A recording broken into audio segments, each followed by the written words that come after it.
I received lots of emails this week, phone calls, texts, messages from all of you. You miss receiving the Blessed Sacrament.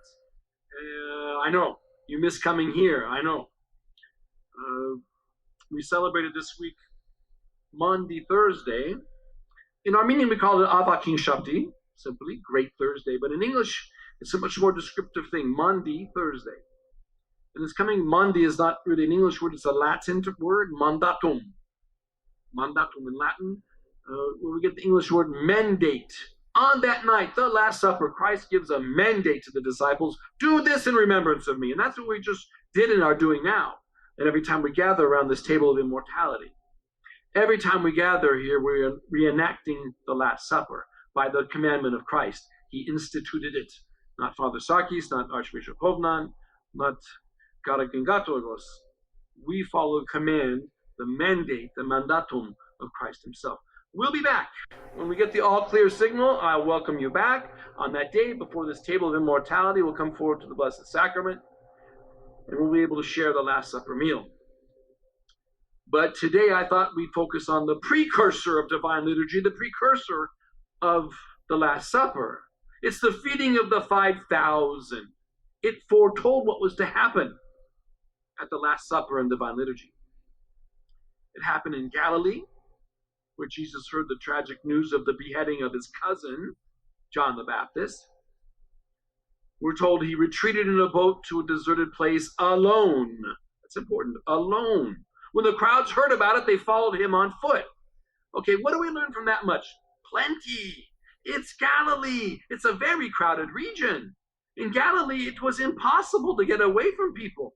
That's why he got in the boat and went to the other side of the lake.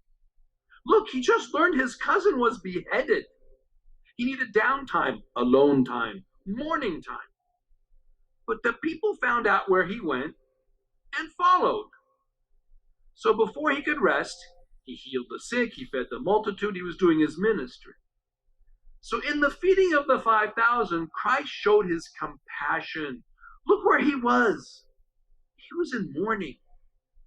Despite that, he didn't see them as a bothersome group. He didn't see them and send them away either. Instead, he allowed them to interrupt, and he gave of himself. He put his people before his own needs. He didn't want them forgotten. He didn't see them as a nuisance. He saw them as an opportunity to give the message, I care about you. They were given an important detail at the end. They took up what was left over. 12 baskets full of the fragments. Why 12 baskets of leftovers? Why not 11, 13, or 14? Well, how many tribes of Israel are there? 12.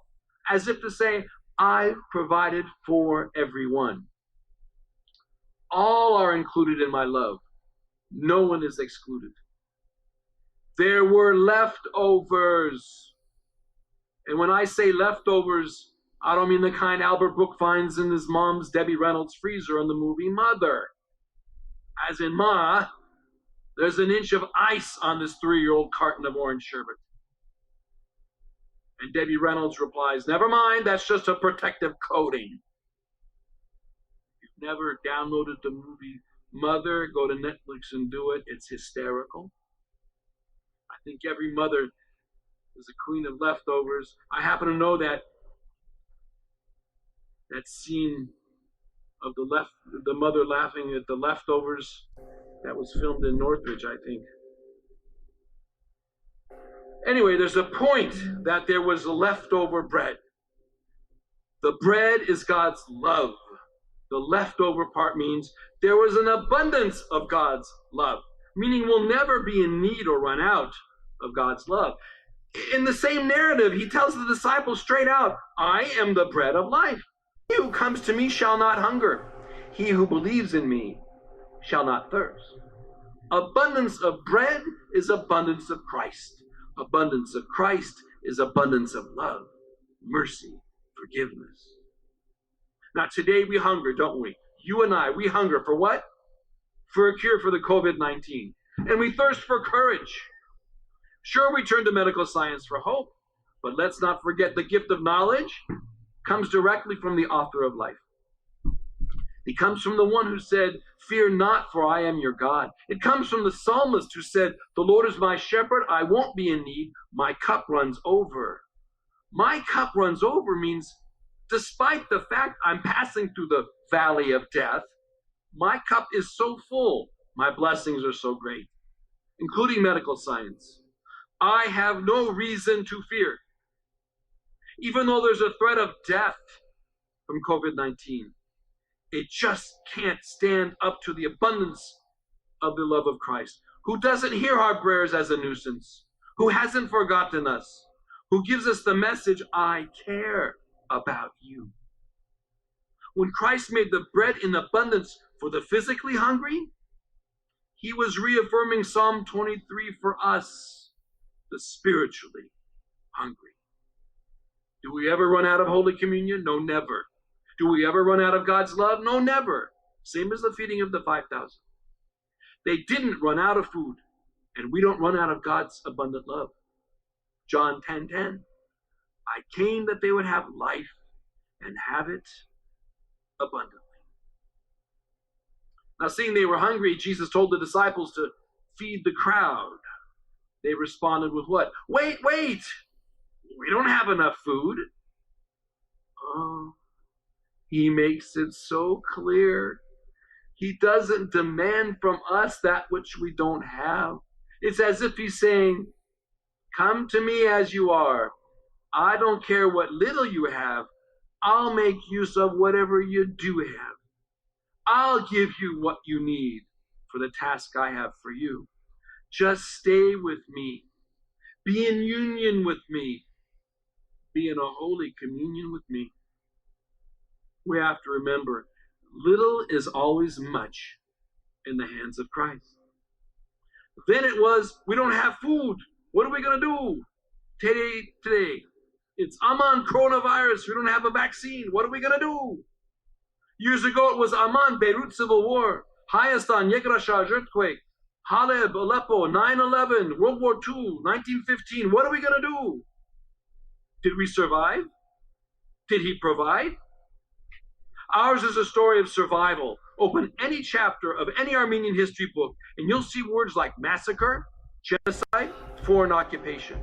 You'll also see the words first Christian nation, and names like Naregatsi, Horenatsi, Nerseshtrohali, Crimean Haidi, and Catholicos Garakin Hovsepians, who, when the Turks came back in 1920 to finish the job at Sadarabad, he went from village to village calling out to civilians to stand up and fight with whatever they had in the last defense to protect the homeland.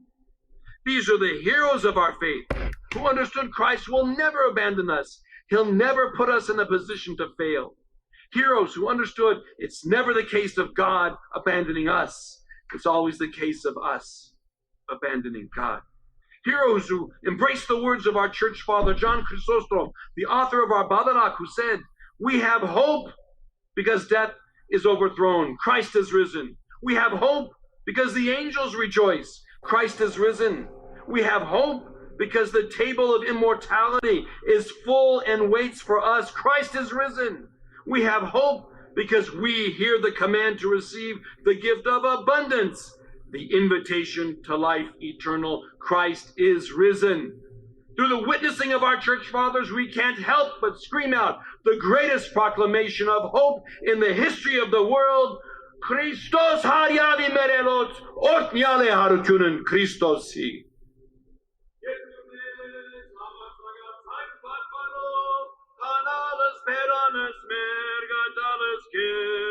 Yek navortar yed kel yevases.